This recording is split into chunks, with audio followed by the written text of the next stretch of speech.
Begegnungen event series. Leibinger Begegnungen, I was thinking about a good translation for this into English, what Begegnung is, and the literal translation is encounter, but I didn't find that so friendly. I think a good translation in our context here would be a meeting of the minds. So we have the Leibinger meeting of the minds, and we have this format, we created this format because we want to provide fascinating insights into the Berthold Leibinger Stiftung's diverse funding activities through focusing on impressive success stories or inspiring personalities. In the case of Anne Villiers, we have both at the same time. From the fields of science, cultural, religion, to the Innovation Prize that the Berthold Leibinger Stiftung awards, we also award the Future Prize every 2 years. The prize honors an individual for an outstanding milestone in scientific or industrial research involving the application and generation of laser light. The international prize is endowed with 50,000 euros. 2 winners have subsequently been awarded the Nobel Prize, and is one of them. It might have been luck or coincidence that this happened. I personally believe that there are 2 aspects to our foundation and to the Leibinger Prize that make it almost inevitable that this happened and will happen again. The first is the jury. The Leibinger Innovation Prize has an excellent jury consisting of experts on the highest level. Well, many juries claim that, and rightly so. I think what makes the difference here is the commitment and willingness to battle it out in intense discussions. I've been a witness of such discussions, and I can tell you, these are intense discussions. The jury really wants to drill down and to diligently find the best of the best who can then be awarded the prize. Secondly, we have a unique topic. The photon, in my mind, is the most fascinating tool there is. From single photon manipulation and entanglement to petawatts and kilojoules, we cover everything.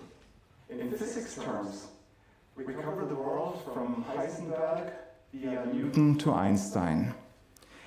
This helps a lot when looking for examples of breakthrough in science.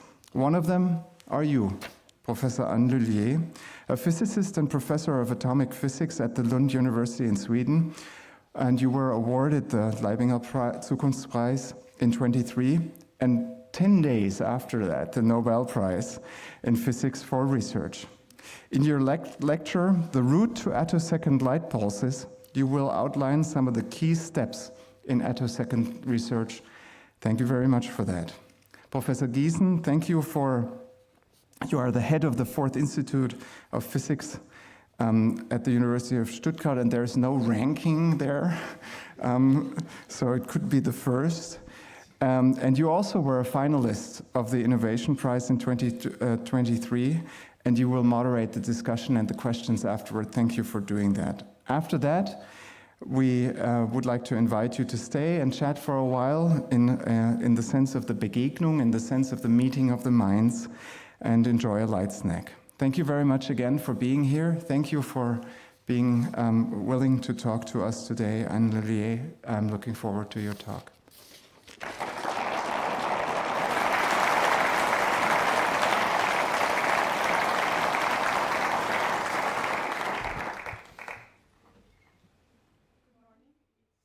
Pleasure to be here today. Those 10 days in September, October 2023, I remember very well. Yeah. So this is the outline of this presentation. I guess should switch.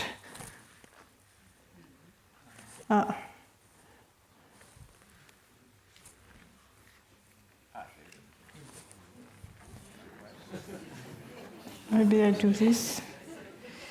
Try again. Yes, okay. Lund, a So I small will, university first, town in southern Sweden. And one of This is the film, right? So I can sit down and watch. Sorry about that. I should. What should we? Lund, a small university town in southern Sweden. And one of the world's top addresses for research on the fastest processes in nature using light. I'm very happy. I think I picked the right profession. I like research very much, and I like teaching also very much. The French physicist has been working here for almost 30 years.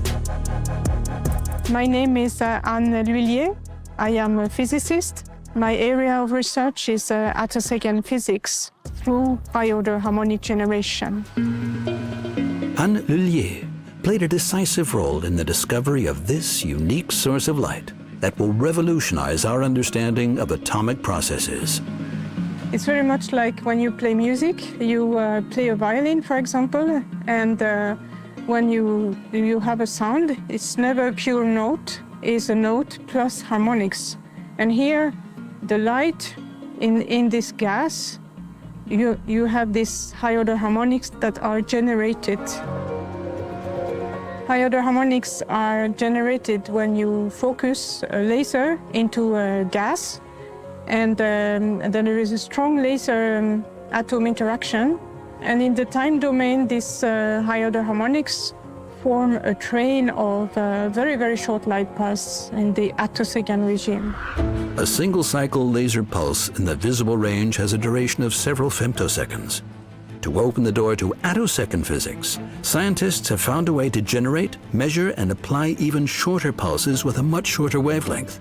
This has proven to be a completely new approach to the world of atomic physics. Lasers mean a lot to me. Lasers have been my tool during more than 30 years. You have a laser behind me. And then here you generate the high-order harmonics in this chamber. The light flashes comprise a single powerful coherent wave. When they are fired at the atoms of noble gases, electrons are split off. We send these harmonics, there is a mirror here, into this application chamber. And here we look at the photoionization of gases using the high harmonics. Anne Lhuillier is one of the most distinguished scientists worldwide. For years, she was a member of the Nobel Committee for Physics. Her work is of fundamental importance, opening doors that she has been one of the first to pass through. Well, it's a very creative endeavor. This is what research is about. You need to have new ideas to understand things, new idea to test new experiments. The modest scientist is actually a bit proud when looking back at the discovery of high harmonics. The first experiment was 35 years ago, and the aim was not to look at high harmonics, but to look at the fluorescence from the medium, and to be able to look at which kind of excited states we would produce. And instead of this fluorescence light, we saw this high-order harmonics, which was a surprise, and a very nice surprise. It was great. It was an absolutely great feeling. I remember it. And later on, I've been working with this process my whole career, or almost. More than a decade would pass before it was possible to generate the first isolated attosecond pulse in an experiment. One of the interests is that light consists of a sequence of very, very short light pulses in the attosecond range, so very, very short light pulses. So 1 attosecond is 1 billionth of a second, so it's very, very short. A number with 18 decimal places after the decimal. We need attoseconds to look at very, very fast processes in nature, a little bit like the flash, like a camera. If you want to see fast motion, you need short exposure time. This is the same, but to look at the microcosmos, we want to have light flashes which are very, very short in time. This enables insights into the quantum world that were not possible before. So these pulses are used to really try to follow and control electron motion in atoms and molecules. So there could be application in, for example, in chemistry, to try to control the beginning of chemical reaction. By gaining a better understanding of how molecules interact, this could lead to the development of new medicines. And then there is another, a little bit new application coming up. This really application now of the high-order harmonics, which is broadband coherent radiation in the extreme ultraviolet range. This is of interest for the semiconductor industry, for imaging smaller structures. The future of quantum information science. Annulier's fascination with mathematics and the sciences began when she was still at school. I watched the landing on the moon in '69, and this impressed me very much as a little girl. It was the science behind that mankind was able to send a man on so far away, and to watch them walking on the moon. I was being waken up by my grandmother to see that, and this was really very impressive. I liked it very much. Women and science, is there still a disparity? I agree, there is absolutely a lack of women in science, in physics and technical sciences. I wish I knew why. I wish there were more girls studying physics, mathematics, engineering sciences. So I hope I can inspire more women to try to do research in physics, in lasers. Just try and go for it. This is my message.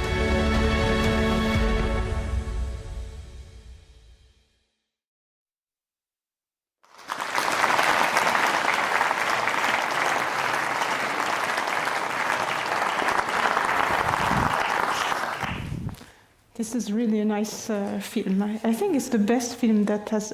I have had several teams coming and doing film for my research, but I think this is the best. So I don't know if there are people but yeah, really great. And I hope you appreciate the nice weather in Lund.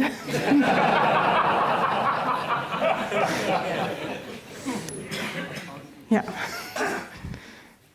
Okay, so now I'm going to give actually more detail about what is said in the film. How did it start?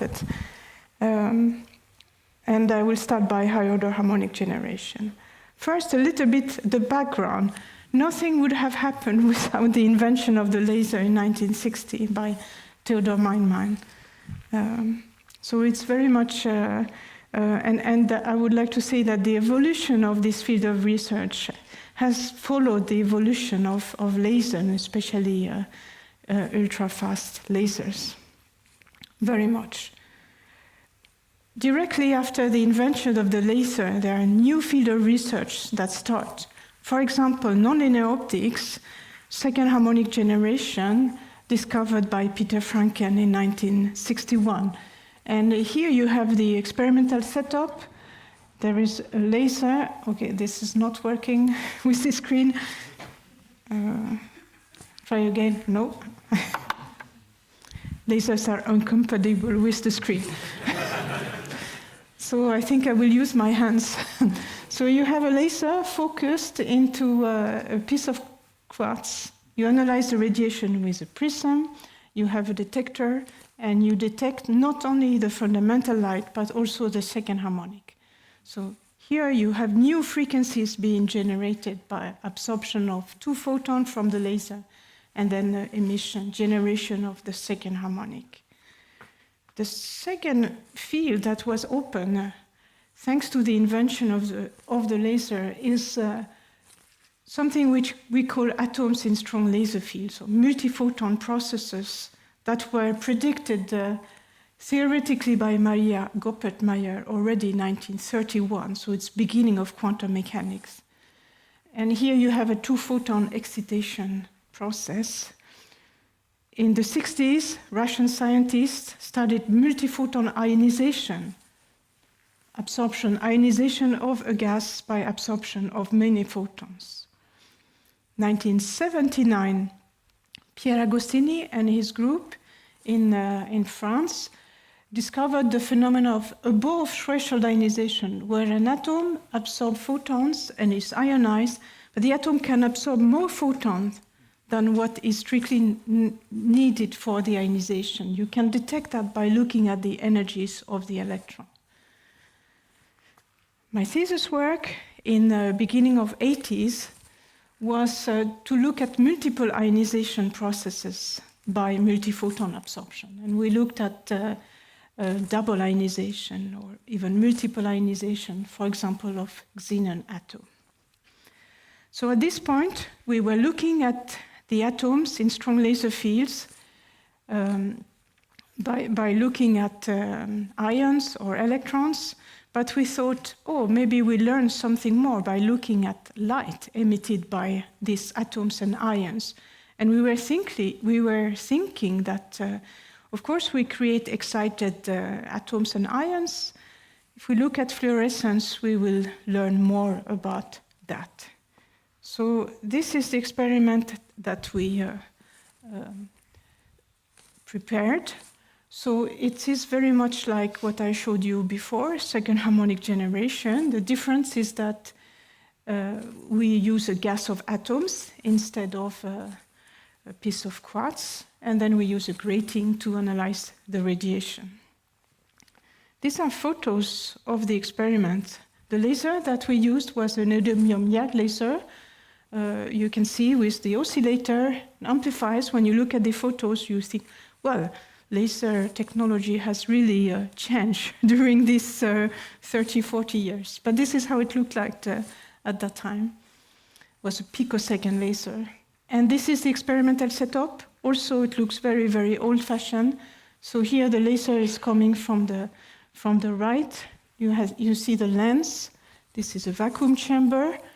And actually, as a proof that it is really fluorescence we were looking for, we had also a detection perpendicular to the laser propagation axis that you see here, because fluorescence is emitted everywhere in space. You can also notice that we had a printer. This was before computers came into the laboratories. So we had a simple printer, and the pen was coupled to the detector. The grating was rotating. So the paper was moving, and then we were just recording the signal through the pen. And what did we see? We did not see fluorescence, not very much. Instead, we saw high-order harmonics. We saw nothing in this perpendicular direction. We only saw a light directed along the laser propagation axis, and actually strongly directed along the laser axis. So this is one of the first spectra.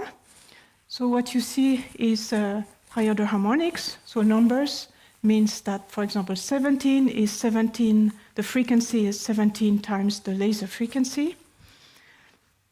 And I would like to say that the discovery was maybe not so much that we saw these harmonics, but the fact that the intensities of these high-order harmonics was almost the same up to a high order, certain cutoff frequency. So when you plot the intensities of this harmonic, you see that you have this plateau behavior. And this was really a surprise, because at that time we were really thinking in terms of perturbation theory, where you expand here the polarization induced in the medium by the laser as a series in powers of the electric field of the laser. And you expect that the first order is much larger than the third, much larger than the fifth, etc. And this was not the case.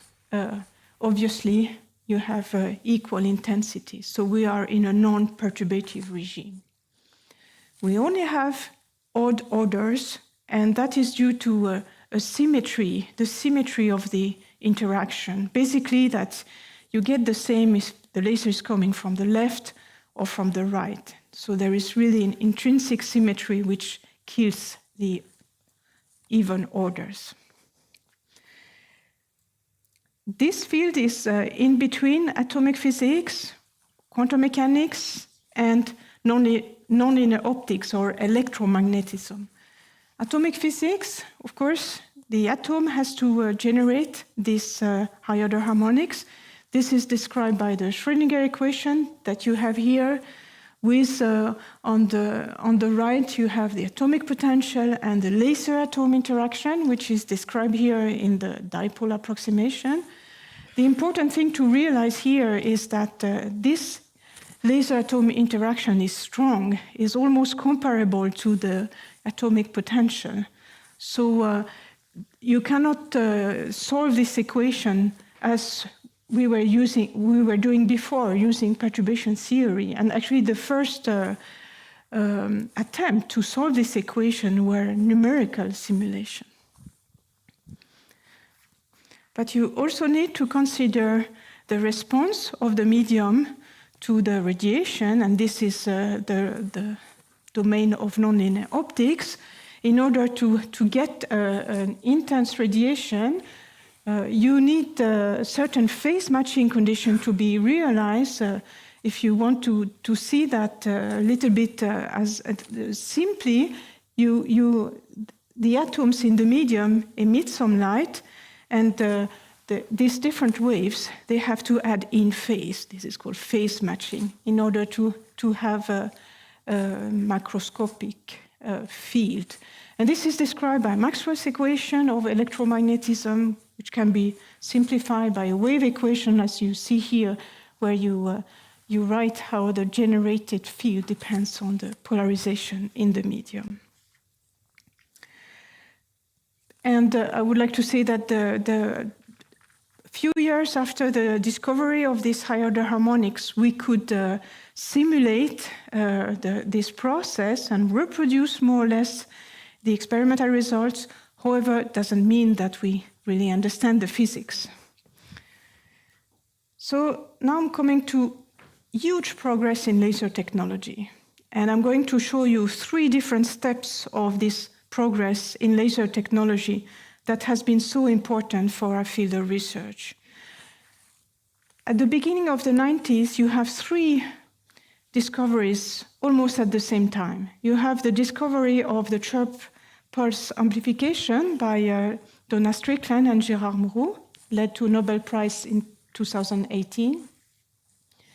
You have a discovery of a new laser material, titanium sapphire, and then you have a new technique to generate femtosecond pulses from the oscillator called Kerr-Lenz mode locking. In Lund, they decided to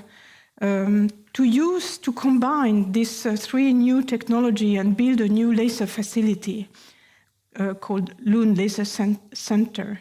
And they actually asked us in Saclay to come and do experiments with their new laser system. What do we do in Saclay during that time? We build dedicated instrumentation to study high-order harmonic generation. And you have a photo of this equipment that you see here. This contains the same components as I described before, with a gas jet, some optics to analyze the radiation, and then a detector. And here you have pictures of my first PhD students, Philippe Balcou and Pascal Salier.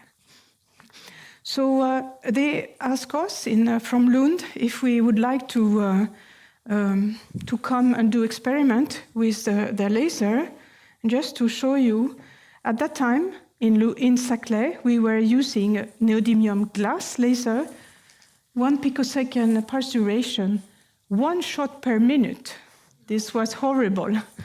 And then they asked us if we would like to use their titanium sapphire laser, 200 femtosecond, 10 Hertz repetition rate. So of course we say yes. So we We put this equipment in a truck going to Sweden, and we did experiment. Here is an example of result that we got in helium. You see here a very, very high order, a magnificent plateau, I would like to call it, really a very nice plateau, and very high order harmonics going up to, in this case, the 93rd harmonic and wavelengths of the order of a few nanometers. Now I'm coming to the second part of this talk. What about attosecond light pulses? Well, the idea that high-order harmonic could lead to attosecond pulses was actually proposed rather soon, I would say beginning of the 90s, by, for example, Farkas and Toth, Steve Harris, McLean and Ted Hensch, and others. It's quite a natural idea if you work with mode-locked lasers, because it's similar to mode locking. And the idea is the following. Suppose that you consider here 3 harmonics and assume that they are phase-locked, which means that they are in phase at a certain time. Because of the periodicity of the process, after half a laser period, they will be again in phase, etc. And if we add now these 3 harmonics, we get a train of attosecond light pulses through interferences, constructive, destructive, between the times where you have the phase locking. And of course, if you have not only 3 harmonics, but 10 harmonics, you can get even shorter pulses. So the interest of this high-order harmonics is first that we are in a high-frequency regime where the pulse, where the period is really short. If you stay in the infrared with a period of 2.6 femtosecond, it's very difficult to get smaller than that. So we are in the high-frequency regime. We have a broad bandwidth, all of these harmonics with the plateau behavior. And the question is, are the harmonics phase-locked? And it's going to take us 14 years to really be able to answer this question. One important step in answering this question was brought by a theories which really start to build model and to provide a very nice intuitive picture of what is going on. And it's been done by Ken Kullander, Paul Corkum, formalized by Maciek Lewenstein, and it's called the 3-step model, and you have a picture here on this slide. So what is happening when an atom is exposed to strong laser light? Again, it's a strong laser light, it's a strong interaction. So what is happening? Well, you have the atomic potential is really deformed by the laser light. It's kind of bent in one direction, and this is moving with the laser. But at some point, it's here. So now we have a potential barrier. This is quantum mechanics. The electron, represented by this blue thing, can tunnel through this potential barrier, and then the electron is driven away by the laser field. The electron may come back when the laser field changes sign, and then there is a probability for recombination back to the ground state, and the energy that the electron has acquired during its trajectory is liberated as a light pulse. Let me stress that this is really a coherent process. You have a wave packet which is going away and interfere back to what is left in the ground state. If you look at the different trajectories that are possible, you find that the electron comes back with different kinetic energy, bandwidths of the order of 10 of electron volt, and with different return times, with a range of about 100 attoseconds. So here is your attosecond light pulse. What is the connection between attosecond light pulses, which appear through this very simple model, and the high-order harmonics is indicated here. This process is repeated every half laser period on one side of the atom and then the other side, etc. So what is shown here are electron trajectories coming back and leading to emission of one attosecond pulse, and this is repeated twice per laser period with actually a spin flip between the different times, reflecting that you go this way or this way. And now if you go from this temporal description of the interaction to the frequency domain, you will recover this spectrum of odd high-order harmonics. So this was a huge progress in understanding of this physics. There was also a progress in understanding of how phase matching work in this situation. Phase matching means that you want the phase velocity of the fundamental field propagating in the medium to be always equal to the phase velocity of the harmonic field that are created in the medium, so that you can coherently build up the field. So how can we achieve that? Well, if you look at how the refractive index varies as a function of frequency, you find that the refractive index for visible light or infrared light, as we are using it, is always larger than 1, while the refractive index for these high-order harmonics is less than 1. So the first answer is no, phase matching is not possible. Fortunately, in this process, you also create electrons that actually do not come back and leads to the generation of this attosecond pulse. They're just being ionized, so that you partially ionize the medium, and these free electrons change the refractive index for the fundamental light, and so that, as you see by this arrow, it is being reduced and less than 1, and at some point, for a certain ionization degree, then you achieve phase matching.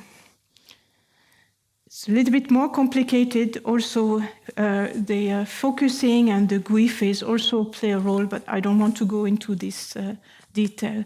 So it's some kind of, I would like to call magic phase matching. It happens naturally at a certain degree of ionization in the medium. So this is good. At the same time, this means that it is going to clamp the intensity that you can have in your medium. So you need a certain high intensity to induce this atomic response. At the same time, the intensity should not be too high in order to ruin phase matching. So there is really a window intensity at which this works. I would like to mention one experiment which I think was very important. At the end of the 90s, we were trying to study high-order harmonics. And here we had the idea to look at the coherence of this light. And this was a European collaboration with Metegorder, Ted Henge. Was Ted Henge the one that got the Zukunftspreis? Yes. The Nobel Prize? No, it's not him. Moreau, okay. And Stefan Hell got the prize. Okay. Okay. Okay. I was thinking it could be Ted Henge. Yeah. Anyway, this was a very nice collaboration with him. And what we did was to look at the coherence. To do that, we create 2 sources of harmonics from the same laser, and we look in the far field. Very simple. Do we have interferences or not? And you see on this picture that yes, we have interference. This is really very nice, spatially coherent light. In addition, and this was also a result of this experiment, this was the first really experimental confirmation of this three-step model with the different electron trajectories, because here we could identify two different regions. You can see it yourself, one collimated part and then one more like a halo.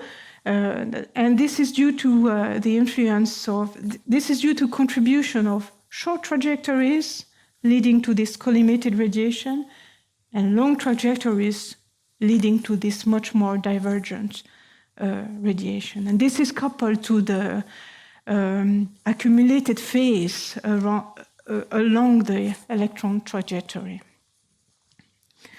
Now I'm coming to really important steps in this field of research. That was really the measurement of attosecond pulses. During 14 years, we had been discussing, do we have attosecond pulses or not? But the final answer was given and had to be given by experimental measurement. And this happened both by Pierre Agostini and his group and by Ferenc Rossen and his group. So let me briefly explain what is the method they use to measure attosecond pulses. So this is a little bit technical here. So, sorry.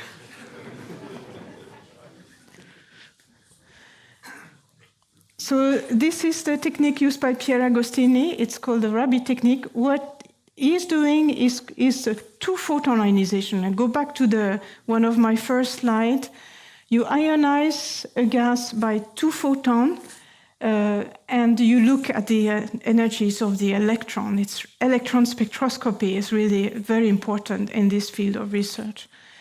And here you see that you can create a main peak due to absorption of one harmonic, Q, and then a sideband peak due to absorption of an additional laser photon.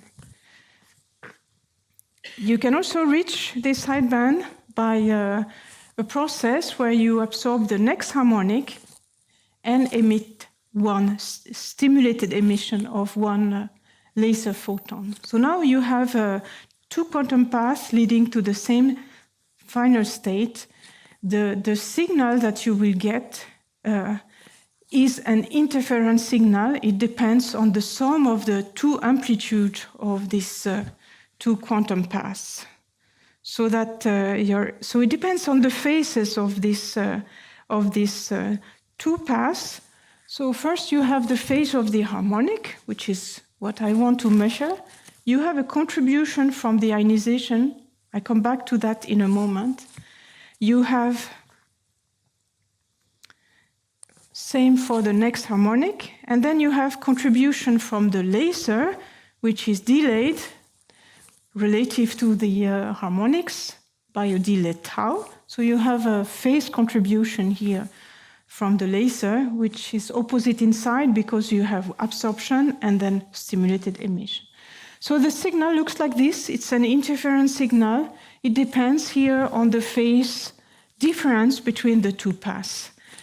And you see that what you get depends on the relative phase between consecutive harmonics, and this is exactly what I want to measure. I want to see if the harmonics are phase-locked or not. Through this experiment, I can measure the difference between consecutive harmonics. And he did this measurement, and from that, together with the measurement of the intensity of the harmonic, he could reconstruct the pulse train and measure pulse duration of attosecond pulses in the train equal to 250 attoseconds. More progress in laser technology towards shorter and shorter laser pulses, with really production now of few cycle laser pulse, with important discoveries in laser physics, such as the hollow fiber compression. You have here a picture of hollow fiber, and invention of chirp mirrors, and also learn how to control suddenly the carrier envelope phase of the electric field in the laser pulse start to play a role. So it's important to learn how to stabilize it and to control it. Very important discoveries in laser physics. And that's led to the generation of isolated attosecond pulses by Ferencz and his group, and using very, very short light pulses to begin with. And the measurement technique that they use is called the streaking camera. You have here, I think, a very famous picture which showed one of these streaking traces. And the idea actually is not too far from the measurement of Pierre Agostini and his group. It's a cross-correlation technique. The idea here is you create, you ionize a gas using XUV radiation, and then you do this ionization in presence of a laser field that is going to move the electron up or down depending on the delay between the XUV pulse and the laser field. And from this measurement, you can recover the pulse duration here, 250 attoseconds. So now I'm coming to the third part of this talk, which is a little bit of applications. And I think I would like to mention just a little bit what we do in atomic spectroscopy, in atomic physics, and maybe briefly some industrial application. So I'm going to look at a very simple process, basic, called photoionization, where an atom absorbs radiation, high-frequency radiation, and is ionized. And Albert Einstein actually got Nobel Prize for the explanation of the photoelectric effect in 1921. Now, Einstein was actually not so much interested by the photoelectron, but by the requirement and on the light to explain the photoelectric effect. And this is how he used the concept of light quanta, which was previously introduced by Max Planck, 1900. But now I'm going to talk about the photoelectron. So now if you think about the photoelectron, I'm sure you think of it as a particle going to a detector and click. You measure the energy or maybe the momentum of this particle. But now what we can do, and I think this is the new things with attosecond pulses, what we can do is we can actually, you know that this electron, this is matter, it's both particle and wave. But what we can do is really characterize the wave properties of this photoelectron, even the quantum properties of this photoelectron. And this is what we are doing. So what we really do is, this is techniques that have been explored in ultrafast optics to characterize the electric field of the laser. And now we try to characterize the wave of electrons. Yes, how can we do that? There are two ways.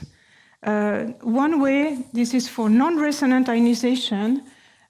We excite, we ionize with a very, very short pulses in the attosecond domain. So it's broadband. And so this is kind of represented by this blue thing. This is the electron wave packet that we create. So can we characterize this wave packet, which means amplitude and phase? We can, using the same technique that Agostini had developed for measurement of attosecond pulse, by interferometry, by superposing a laser field, a weak laser field, and making this quantum interferometer where you make these two quantum paths interfere with each other. It's a little bit like measuring the group delay of an optical wave. Here optical pulse. here we measure the group delay of a wave packet, electron wave packet.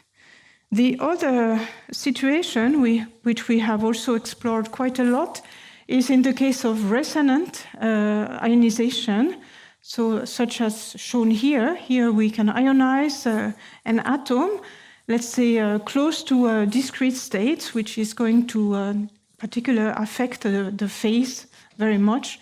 And again, using this quantum interferometer technique, using another harmonic and going down and doing this, we can have information on the phase of the blue wave packet that you see here. So I'm not going to show you results on this, but there are many, many experiments. In this case, I'm going to concentrate on the case of broadband excitation. And so going back to this, if you remember what I said when I discussed the Rabi technique, the phase that we can measure is actually made of two parts. One is coming from the harmonics, from the light, and one is coming from the ionization process. And now this is this phase contribution that is interested, not the harmonic phase. The problem is we have both. So what can we do? One thing we can do is to compare two ionization processes at the same time, to ionize, for example, an atom in two different subshells and look at the difference in these group delays. These are often called time delays. So measure the difference in photoionization time delays. And this is what we have done here, looking at ionization in 2s and 2p shells in neon. This is an experiment which followed some very nice experiments by the group of Fer and Krauss, with the problem that they obtained a result which did not agree with theory. And this was really a big problem during many years, because if we, in a simple case like neon, if you have something that does not agree with theory, does it mean that the technique that we propose is not working, or we don't really understand what is happening? So we repeated this experiment, but using not a single attosecond pulse, by a train of attosecond pulse, by using the high order harmonics and using this Rabi technique. And this is what we obtained. So the precision, I hope that you can appreciate the precision that we have in these experiments, really like 15 attosecond precision. And so the point at the experiment and the line is not the fit, is the theory. So now we really understand that what we are doing. Are we doing new physics? Not really, because in this case, actually, there is not much difference between this group delay between ionization and 2s and 2p. What we see here is a small correction due to the measurement process, due to the fact that we needed to have the infrared laser for this measurement. So very good for the metrology, but maybe not so good for new physics. However, if we do the same experiment but in argon instead, and we look now in 3s and 3p ionization, in argon there's a lot of things happening. There is a Cooper minimum, which means that the amplitude of one of the transition, P to D is going to 0, and this is happening in this. So you have really, what I want to say is you have really atomic effects in this pink region and also in the blue region. And what you have here is two different experimental results, one in Lund and one in Saclay. And this is a problem we have been working on 15 years almost, we're still working on this to try to understand. And you see there is a huge difference between the theory in green and the experiments. In the theory, this delay is really going up, and in the experiment is going down. I think we begin to have a clue at this moment. There are new theoretical calculations able to reproduce these delays going down. So this is really to tell you that we are bringing a new tool to physicists in atomic physics and to theorists. And if I want to simplify a little bit, we are able now to measure the phase of an ionization process and not only the intensity of this ionization process. The challenge of our field of research is really to extend this type of measurement to complex systems, to molecules, to condensed matter, to many things, in order really to understand better these reactions, processes, which are initiated by light and initiated by an electron transition. So this is really, I think, the challenge of this field of research. Progress in laser technology. Now we can use ytterbium laser, which are much more easy to use, very high repetition rate, and high average power. And you can use them to pump optical parametric chirp amplifiers, leading to new wavelengths, in particular in the mid-infrared, and also very short pulse duration. And the last couple of years, there is also a new post-compression technique using a multipass Heriot cell. So at the moment, there is really a transition. In the 90s, there were a transition of the laboratories working in this field from all type of lasers to titanium sapphire. And now there is a transition from titanium sapphire to ytterbium based. And this is really, all the labs are changing more or less rapidly their laser system to this type of ytterbium laser plus post-compression. And I think this is very important if we want to use, apply high-order harmonics or attosecond pulses towards industry. And here I would like briefly to mention one of these applications, which is to use high-order harmonics to analyze the structures on computer wafers. So it's a metrology tool which is being proposed. So with that, I would like to thank you very much. This is a picture of my research group at the moment. And also acknowledge organization financing this research. And I would very much like to thank the Leibinger Foundation for the very nice Zukunftspreis in 2023, which is a very, very nice memory to me. Thank you very much.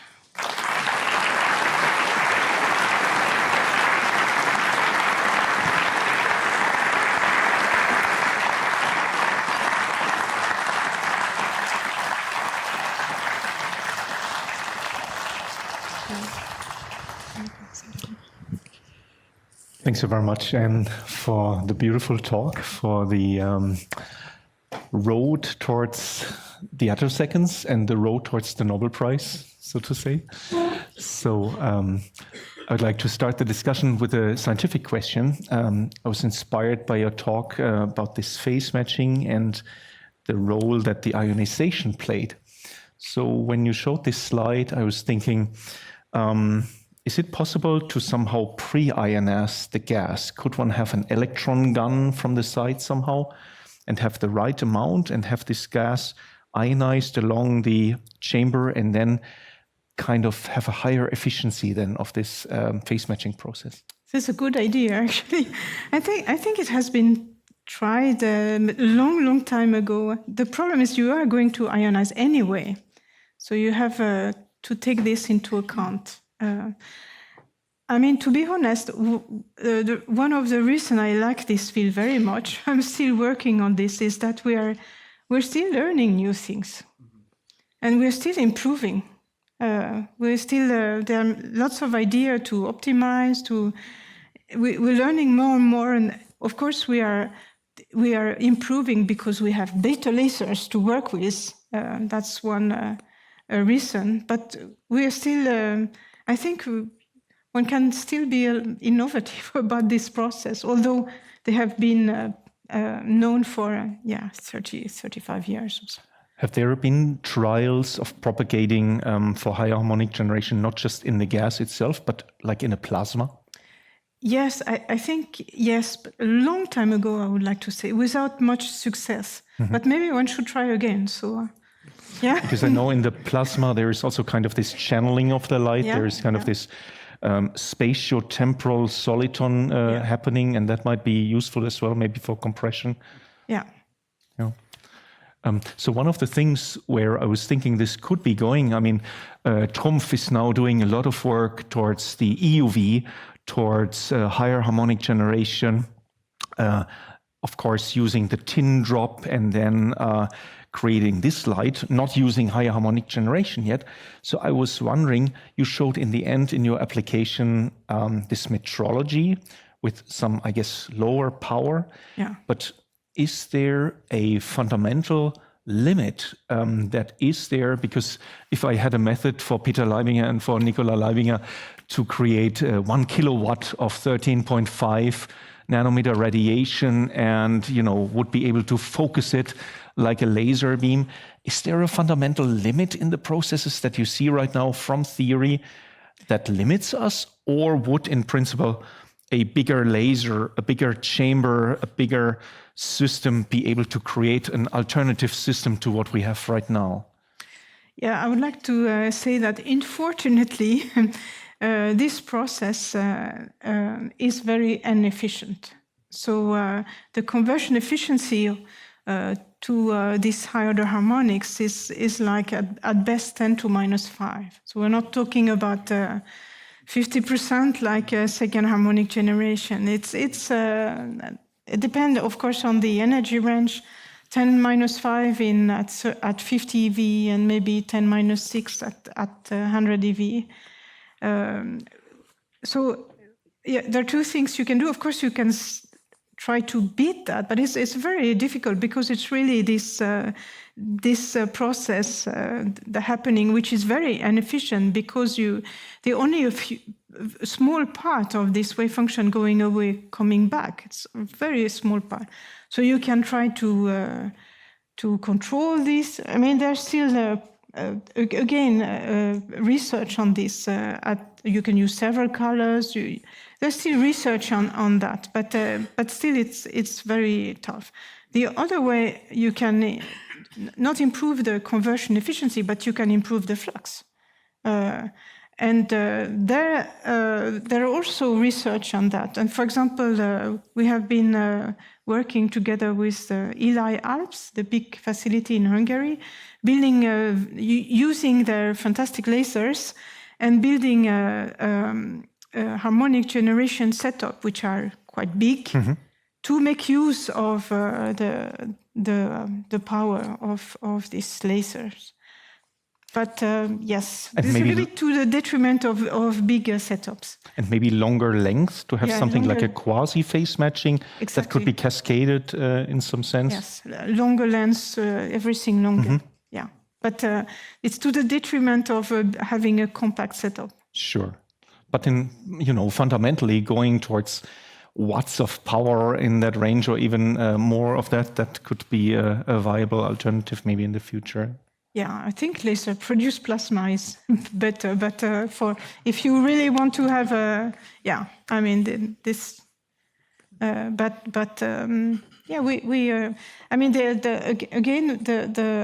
advantage of this radiation is that it's very nicely coherent, and the right energy range and broadband. I would like to encourage also our audience to raise their hand and ask questions. I think there are two friendly ladies bringing the microphones. Is it on? Yeah. Thank you for the fascinating and thrilling talk. Was really made my day. Thank you so much. I have a question with respect to the correlation of the driving electric field of the lasers we are using. We can go to shorter pulses, as we know. We can go to higher energy levels, intensity. So in a nutshell, we can go to steep temporal field gradients, which have impact on the harmonic drive mechanism. My question relates, what beam sources in the future would you wish for to drive which new kind of physics in higher harmonics? Also thinking about going from noble gases like xenon, argon, maybe to very exotic atoms of higher ionization states, and how that correlates to the laser parameters you would be needing in the future. Yeah, this is a very interesting question. Yeah, of course. Okay, you would like to work with the shortest possible pulse duration. That's clear, because you need to expose your atom to high intensity. So you want to work with. If you want to go, depends what you want. Again, if you want a certain intensity at a certain wavelengths, or if you want to have very, very high energy photons. So, yes. Maybe I phrase it clearer. Is there a laser you would like to have which doesn't exist yet for the next kind of physics in this field? I don't know. I mean, I must say I like very much this ytterbium and post-compression transition that is happening now. I like this very much because it's so much more user-friendly, but you need to have. It would be nice to, and you can both have high peak power and high average power, but you really need to have. So far, we don't get very short pulses yet, but to be. It's moving a lot at the moment. Yeah. Thank you again for this very nice presentation. You cover the two aspects. One is the higher harmonic generation, and the other one is the atomic physics with attosecond pulses. And there are mysteries in both, as I understand. Is it possibly simpler to go to an FEL environment in which you only deal with electron clouds, basically, in a controlled environment, to understand the higher harmonic generation process and then take it from there to produce more refined attosecond pulses? Yeah, I did not mention in this talk that, of course, now, since a couple of years, free electron laser can provide attosecond pulses. They are quite high energy per pulse. You are in the microjoule range, so it's higher than what you can get with high harmonics. They are more in the X-ray range. It's going very, very fast, and they are doing applications looking at atoms or molecules with their attosecond pulses. My feeling is that this is a complementary source. We're never going to compete because it's so different characteristics. Let me stress one thing which I did not mention here, and that excites me very much. What do we do in atomic physics? And we are going towards really quantum physics. And at the moment, what we're doing is we are developing a new technique, which is not called rabbit, it's called kraken, using not one color as a probe field, but two. So bichromatic probe field, and we can change the difference in color. And what do we do with that? We are measuring actually the density matrix of the photoelectron. And we are looking whether it's, now I'm talking with this quantum information language, we are able to measure the photoelectrons that in some case is a pure state, in some case a mixed states. So we are really doing quantum physics with these tools. So rather than the attosecond pulse, what I want to stress is that what we have developed is incredibly nice tools of these high harmonics come, plus the probe field, and we are able to do, we have really control of this interaction. We are able to do extremely refined interferometric measurement and look now at electrons completely different way. This free electron laser will never be able to do that. So it's a bit complementary type of tools. Kind of the full quantum tomography of the electron state then. Mm-hmm. Yes, we have done a quantum state tomography of photoelectron. It's very exciting, actually. I didn't want to tell about this story, but that's. I am very much excited by this part, and also by possible application to industry. And so it's really two opposite direction, but I think it's very interesting. There are further questions. Thank you, Professor Hullier, for that really fascinating talk, more than fascinating talk. I come from a cultural perspective. At the beginning of the little film, you were mentioning the violin and the overtones that are created. And you are using very often the term resonance and harmonic in your talk. Now, there is in cosmology the string theory, which somehow says it's the elegant universe, it's the sound of the world. So in your work, do you see some aspects that there is such kind of string which makes a sound that takes us or can take us? So let me maybe answer a bit, not exactly your question. This is like politician, you answer something different. Sorry?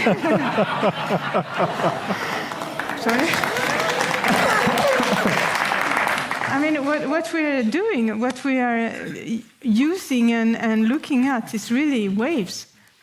It's really waves. It's light waves we are using, and we are looking at electron waves.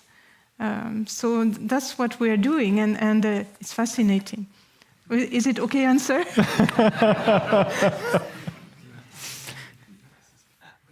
think it's okay.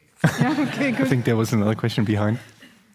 That talk was really inspiring as a student. So my question is, can we channel these pulses over long distance, like in optical fiber, in future?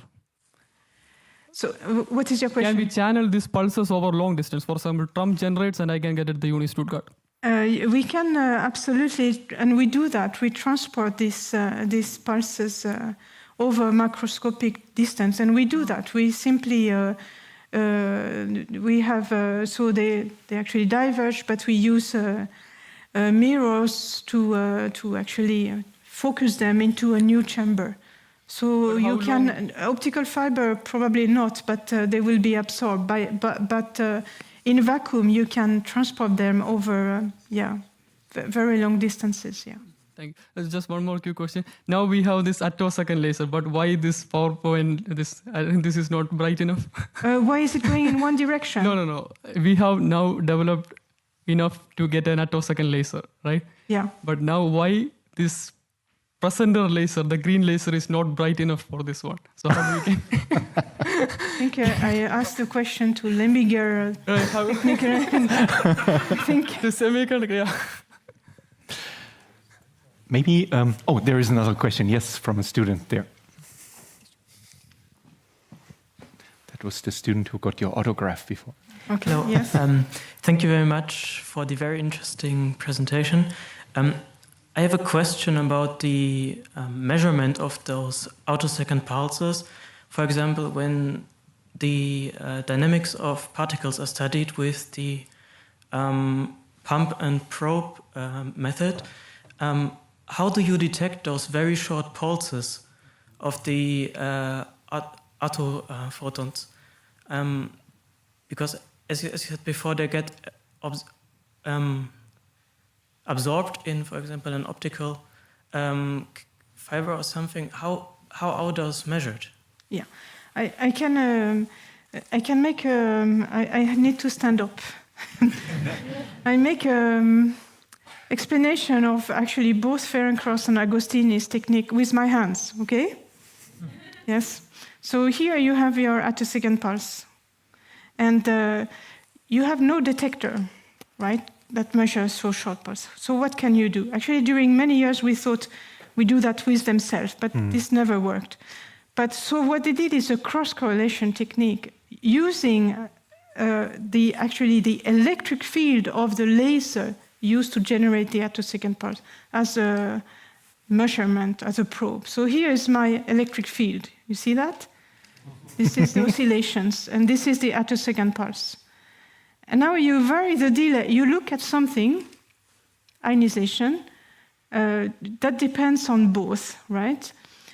So now you vary the delay between these. And what you measure will depend whether you are here or here. Can you see that?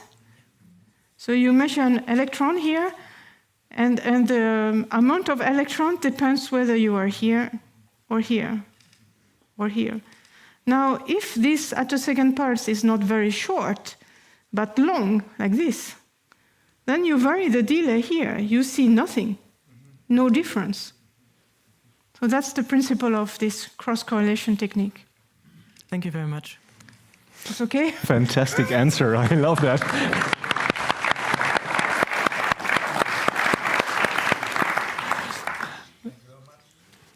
Is it on? Yeah, okay. Thank you very much, Professor Lillier. Time means speed. So if you are able to control or switch on a light pulse on and off in such a short time, do you see the possibility of an application in the future for transporting information in an optical fiber with this high speed? Or is it impossible? That's an interesting question. I would need to think about it.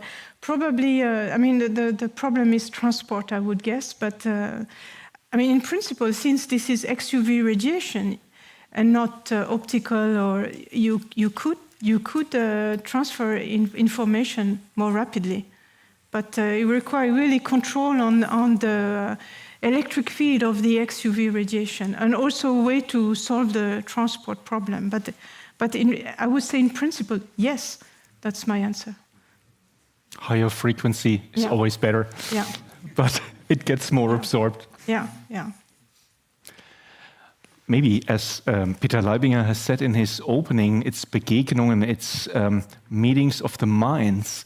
Maybe we branch a little bit in a different direction, away from the pure scientific question. What I was asking myself, you presented this talk as if it was a straight road from your initial quest of using your lasers, understanding the ionization, understanding the photoluminescence, the single and the double ionization, and then to the Nobel Prize, one could say, for the attosecond pulse generation. And as many scientists, many engineers are here, we all know it's never a straight road to solve our problems and so on.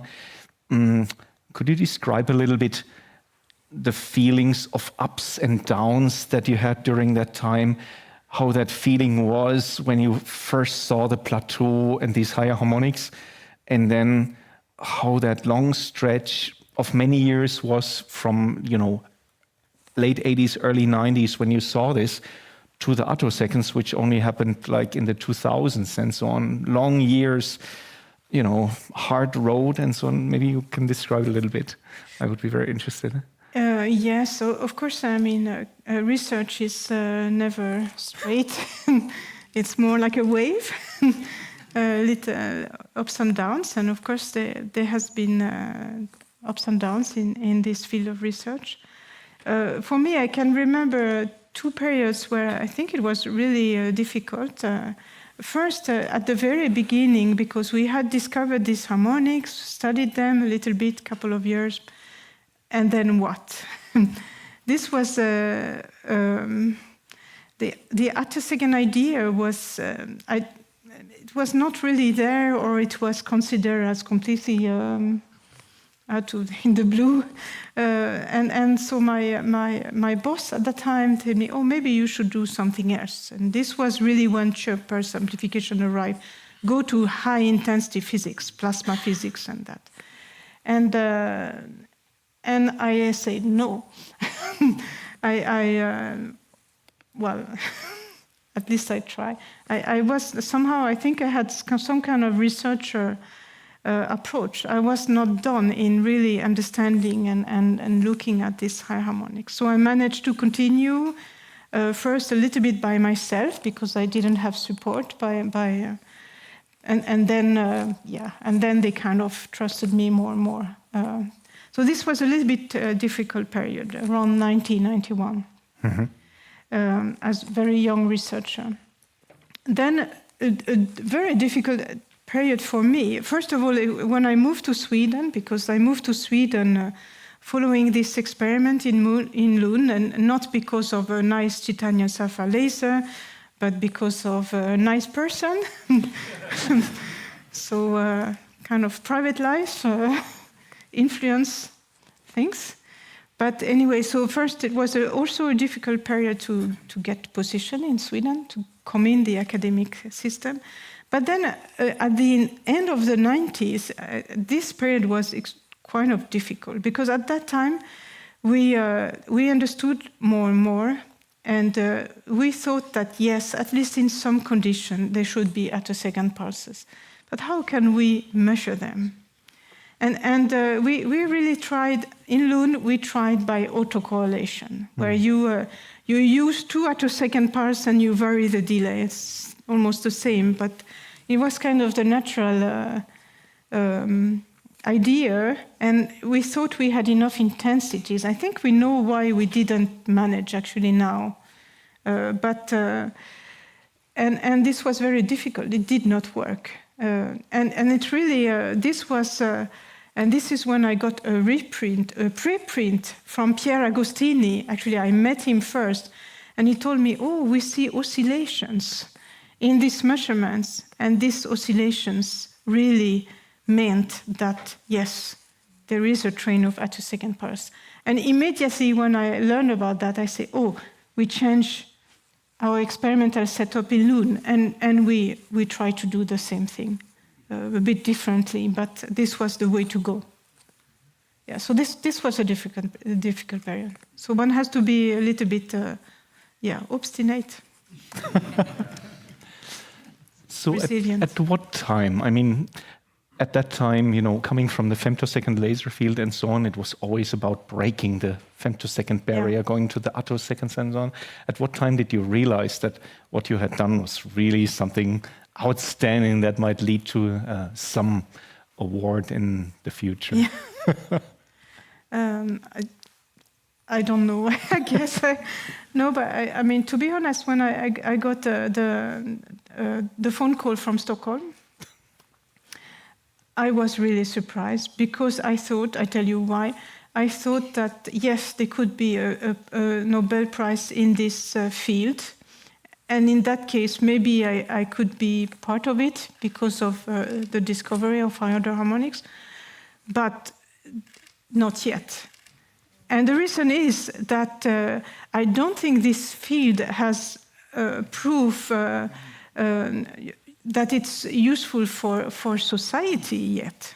I mean, there is still a lot of research to do. We are not providing new medicine or new, yet. I think it will come. I'm actually convinced it will come. But this requirement to get a Nobel Prize, you need to make a discovery that is useful for mankind. Yes. Oh, so, how humble. Yeah.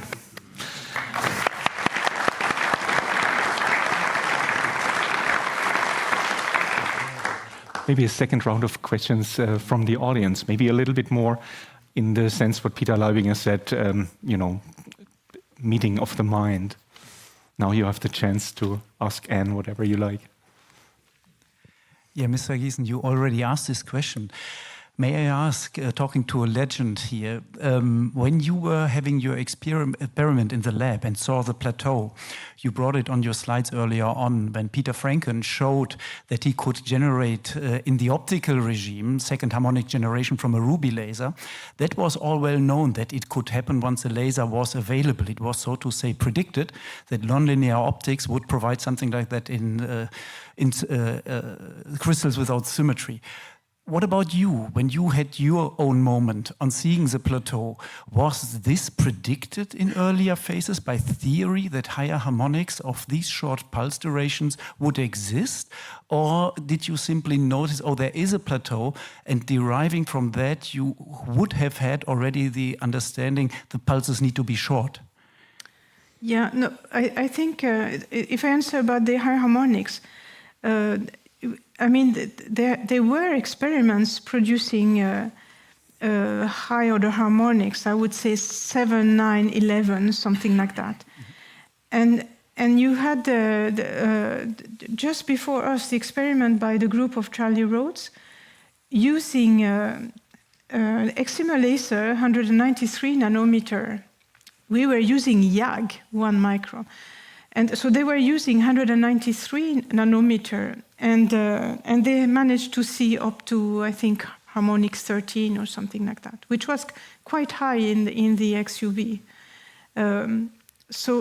But they were using 193 nanometer and 10 to 15 watts per square centimeter, very high intensity. So in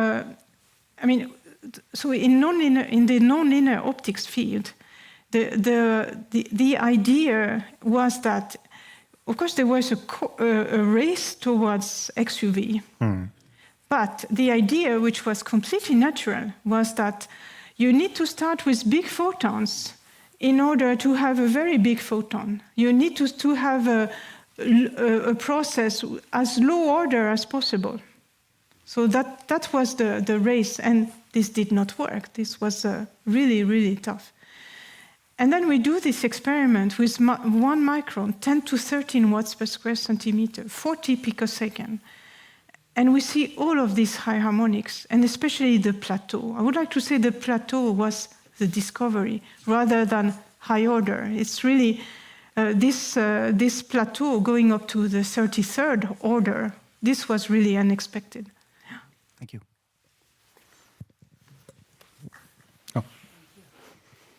This person you followed to Sweden, is she or he also into science? First questions, and if physics, how do you survive? He's a he. Is a he?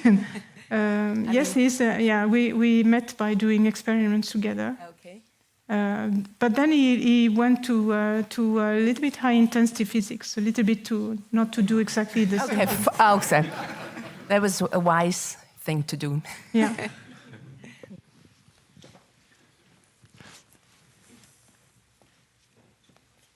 Sorry. Thank you. If I may ask, how much did winning the Nobel Prize change your personal life and your professional research life? I would like to say it changed my life very much.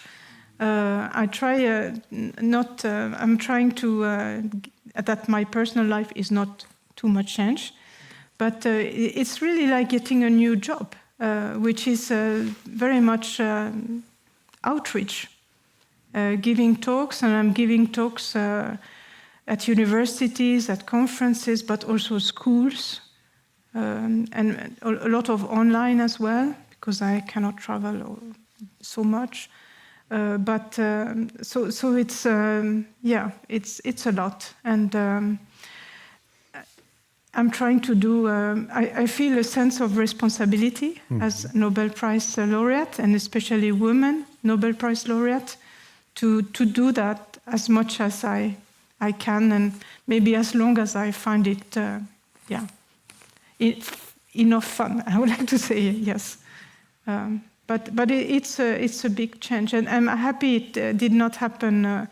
Actually, I'm happy. For me, it happened exactly at the right time for me, because I'm not too old to be able to do that, and I'm not too young either. My career is behind me. I'm just trying to kind of finish it. But so I don't have, so I can do that. That's what I mean. But it's, Nobel Prize is a little bit special for that. I mean, the other prize, they don't have this type of visibility. And you don't realize it before you get it. Wow, it's, yeah. Mm-hmm. Thank you very much for your talk and for your insights into your personal life and in your career. I wonder, I'm a young scientist. I just started my professorship in a university in Stuttgart. Also being women in STEAM, would there be some piece of advice that you could give me in terms of acquiring for funding? Because you just mentioned that there is some value when you start off and trying to build up a group and everything. Things can be especially hard. Is there some piece of advice that you could share with me? I would like to say one piece of advice is be persistent. Don't give up. That's one. And maybe the other piece of advice, especially to young women, is don't do self-censor. You can do as well as the others and try to apply for ERC, these kind of things. Even though you think, oh, I probably will not get it. But try. Yeah. I think women have tendency to do self-censor much more than men, and they should not.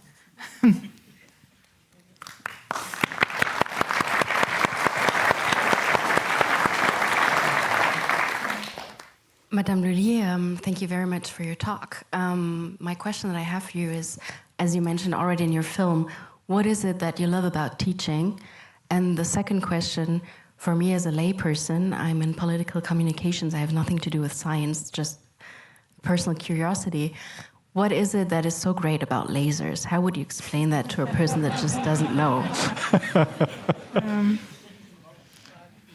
Okay. Well, teaching, I like teaching because I like communicating science. I like learning things, and this is really a research process. You learn things, and you want to give this back and to try to teach science. And especially when you teach, it's not only that you teach some physics or science, but you teach the young people that science is great. I mean, they try to communicate some enthusiasm. And I like teaching. I mean, especially we were talking about ups and downs. When you have downs in research, nothing is working, or it's great to teach because you have a direct feedback from the students. And so to me, it provides a balance in this researcher job. So I think to do research and to teach is a nice combination, at least for me. Then the second question, I think I don't know how to answer that, because there are many laser people in this audience, but I think you saw on the film, right? Lasers are beautiful. They are beautiful. It's okay. Let me be a little bit more concrete. First of all, it's fantastic. It's really different light. It's not like from spontaneous emission, which is incoherent, boring. It's a different type of light. It's really different. And it's coherent, and it has all this nice property. It's nice to work with in the lab. You direct it and you do things, can measure it. So it's a different type of light, which did not exist before 1960, and now exists everywhere. So yes, is it okay as answer? I would say lasers are beautiful. That's a perfect sentence to end this wonderful session with Anjuli. Thank you.